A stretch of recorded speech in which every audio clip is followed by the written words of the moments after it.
P T I کی leadership ہو، press conference کرتی ہے، باہر چلے جاتے ہیں، لیکن وہ جو غریب لوگ ہیں یہ جو بینیفیشری نہیں ہیں اس کے باوجود ان کو سزائیں ہوئیں۔ میرا خیال ہے کہ جب لیڈرشپ پریس کانفرنس کر کے معافی مانگ کے جا رہی ہے تو پھر ان کو خواہ مخواہ چکی میں نہیں پسنا چاہیے۔ ان کو کون اکسانے والا ہے؟ کیا وہ بھی ذمہ دار ہے سزا کا؟ تو بنیادی طور پر پی ٹی آئی کے لوگ لبرٹی چوک میں اکٹھے ہوئے تھے۔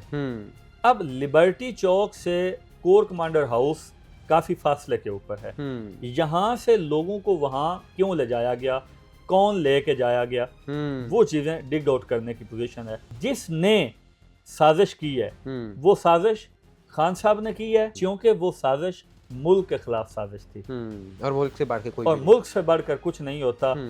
ہیلو پاکستان، آزاد ڈیجیٹل لاہور سے میں ہوں آپ کے ساتھ ظاہر محمود۔ ناظرین، آپ نے یہ خبر تو سنی ہوگی کہ 9 مئی کے واقعات میں جو ملوث ملزمان تھے یا جو سیاسی کارکنان تھے ان کو اب ملٹری کورٹ سے بہت زیادہ جو ہیں وہ سزائیں دی گئی ہیں، اور یہاں تک بھی سنا گیا کہ 10 سال تک قید با مشقت کی سزائیں بھی ان کو سنائی گئی ہیں، کیونکہ انہوں نے جو ہماری املاک تھی ملک کی ان کو نقصان پہنچایا ہے، اہم تنصیبات کو جو ہے وہ تباہ کیا ہے، اور اس کے علاوہ انتشار پھیلانے کی کوشش کی ہے۔ میرے ساتھ اس وقت موجود ہیں ایڈوکیٹ ہائی کورٹ جناب اے ڈی ڈاہر صاحب، جو قانونی طور پہ ان معاملات پہ ایک بڑی گہری نظر رکھتے ہیں، اور اس طرح کے کیسز یہ خود بھی جو ہے وہ عدالتوں میں جا کے ڈیل کرتے ہیں، دیکھتے ہیں، اور بطور وکیل ان کے لیے آرگومنٹس کرتے ہیں۔ ان سے ہم بات کریں گے اور جانیں گے کہ 9 مئی کو جو واقعات ہوئے وہ کیوں ہوئے، کیا وہ ٹھیک تھے یا غلط تھے، اور کس طرح غلط تھے، اور ان پہ جو یہ سزائیں سنائی گئی ہیں یہ واقعی ہی کیا ان کو یہ سزائیں بنتی تھیں یا نہیں بنتی تھیں۔ تو یہ ساری باتیں ہم جانتے ہیں اے ڈی ڈاہر صاحب سے بات کر کے۔ السلام علیکم جی۔ وعلیکم السلام سر، کیسے ہیں جناب؟ خیریت سے ہیں؟ Good, thank you very much. پہلے تو مجھے یہ بتائیے کہ 9 مئی کو کیا ہوا؟ 9 مئی کو ایکچولی ایک احتجاج ہوا، اور اس احتجاج کی روشنی میں اس ملک میں سے بہت سارے لوگوں نے اپنے گھروں سے نکل کر مختلف جگہوں پر احتجاج کی کوشش کی، اور اس احتجاج کی کوشش کے دوران کچھ ملکی املاک کو نقصان پہنچایا۔ ملک کے اندر مجموعی طور پر 248 جگہوں کے اوپر اس احتجاج کے زمرے میں اٹیکس ہوئے، جن میں 49 پلیسز نوٹیبل ہیں، جن میں امپورٹنٹ جو ہے وہ corps commander Lahore house, G H Q Rawalpindi اور آئی ایس آئی کا آفس فیصل آباد میں جو ہے یہ لیڈنگ پلیسز ہیں جن پہ اٹیک کیے گئے۔ اچھا، اب دیکھیے پی ٹی آئی کے بہت سارے سیاسی جو لیڈرز تھے انہوں نے بھی ان کو اکسایا، اور پھر جو سیاسی کارکنان تھے انہوں نے بھی بہت ادھم مچایا، اور بہت زیادہ ایک مطلب انتشار کی جو صورتحال تھی اس کا سامنا ہمیں ان دنوں میں کرنا پڑا۔ اب بہت سارے ملزمان کو سزائیں بھی ہو چکی ہیں۔ آپ کا کیا نظریہ ہے کہ اس سارے فساد کی جڑ کون ہے؟ ان کو کون اکسانے والا ہے؟ کیا وہ بھی ذمہ دار ہے سزا کا، مطلب حقدار ہے، اس کو بھی سزا دینی چاہیے، اور کیا جو یہ جو سزائیں دی گئی ہیں یہ بجا ہیں؟ بنیادی طور پر 9 مئی کے 2 سٹیک ہولڈرز ہیں۔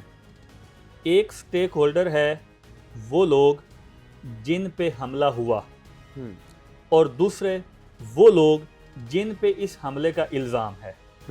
ایک بات تو مسلمہ حقیقت ہے کہ ان اٹیکس کے لیے کانسپریسی ہوئی، وہ کانسپریسی کس نے کی یہ ڈگ آؤٹ کرنا ہے آپ نے، اور یہ ڈگ آؤٹ کرنا ہے دونوں سٹیک ہولڈرز، دونوں فریقین نے، الزام لگانے والے نے بھی اور جس پہ الزام لگایا جا رہا ہے اس پہ بھی۔ اگر ہم دونوں کے نیریٹیوز کو دیکھیں تو ایک سائیڈ پہ تو جو فوج کا نیریٹیو ہے وہ یہ ہے کہ ایک سرٹن ٹائم کے اندر 248 جگہوں کے اوپر پورے ملک میں لوگ اکٹھے ہوتے ہیں، وہ اور کسی جگہ کو بھی نقصان نہیں پہنچاتے، صرف ملٹری انسٹالیشنز یا فوج کے ساتھ منسلک جو چیزیں ہیں ان کو اٹیک کرتے ہیں۔ تو کیا یہ انسیڈنٹ ہے، یہ بائی چانس ہوا ہے، یا اس کے پیچھے ایک سوچی سمجھی سازش ہے؟ اب فوج جس پہ یہ حملہ ہوا ہے وہ یہ سمجھتی ہے کہ یہ سازش پاکستان تحریک انصاف کی لیڈرشپ نے کی ہے۔ ہو سکتا ہے ساری لیڈرشپ نے نہ کی ہو، لیکن ان کا اشارہ بڑے وثوق کے ساتھ ان کی طرف ہے کہ یہ سازش انہوں نے کی ہے۔ کی تو ہے ویسے، لیکن بہت سارے لوگ انوالو تھے۔ لیکن اب ہم پہلے ان کا نیریٹو دیکھتے ہیں۔ ان کا نیریٹو یہ ہے کہ ہم نے کوئی سازش نہیں کی، بلکہ سازش کسی اور جگہ پہ ہوئی، اور اس سازش کے نتیجے میں جو کچھ اور ایلیمنٹ تھے، کوئی سٹیٹ یا نان سٹیٹ ایکٹرز تھے، وہ اس میں انوالو ہو کے یہ اٹیک انہوں نے کروائے۔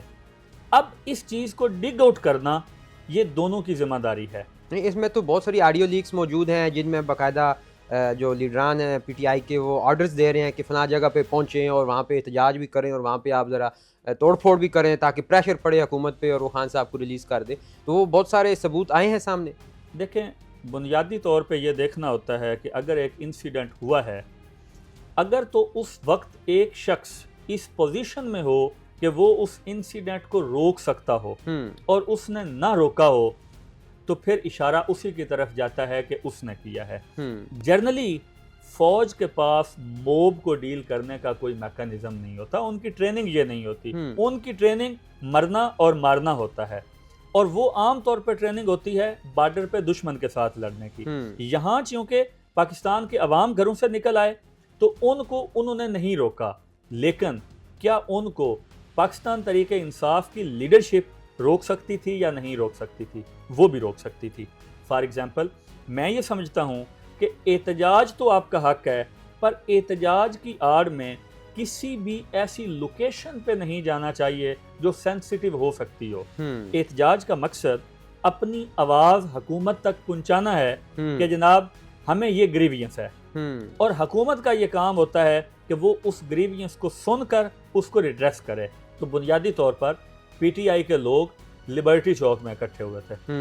اب لبرٹی چوک سے کور کمانڈر ہاؤس کافی فاصلے کے اوپر ہے. یہاں سے لوگوں کو وہاں کیوں لے جایا گیا، کون لے کے جایا گیا، وہ چیزیں ڈگ آؤٹ کرنے کی پوزیشن ہے. خاص طور پر جب لبرٹی چوک کے ساتھ واقعہ جو آڈی کا شو روم ہے، عسکری ٹاور جو ہے، جب اس کو توڑ پھوڑ کر دی گئی، اس کو جلا دیا گیا، تو ایک بات تو واضح ہو گئی کہ اب لوگ جو ہیں وہ جس چیز کے ساتھ عسکری جڑا ہوا ہوگا اس کو نقصان پہنچائیں گے. تو یہ اس وقت وہاں موجود لیڈرشپ کو سوچ لینا چاہیے تھا، فیل کر لینا چاہیے تھا، اور ہر حال میں ان لوگوں کو آگے جانے سے روکنا چاہیے تھا اور وہیں پہ احتجاج کرنا چاہیے تھا، جو میں سمجھتا ہوں کہ ان کی بھی ناکامی ہے. اسی لیے یہ جو آپ نے ابھی بات کی، ہم اس نتیجے پہ پہنچتے ہیں کہ جو لیڈرز ہیں جو ان کو موٹیویٹ کر رہے تھے، جو ان کو لے کر وہاں پہ جا رہے تھے، اور جو خاص طور پہ پی ٹی آئی کی قیادت ہے، یہ بھی برابر کی شریک اور ذمہ دار ہے ان تمام جو ہے وہ انتشار اور جو بھی یہاں پہ فساد ڈالنے کی کوشش کی گئی 9 مئی کے واقعات میں.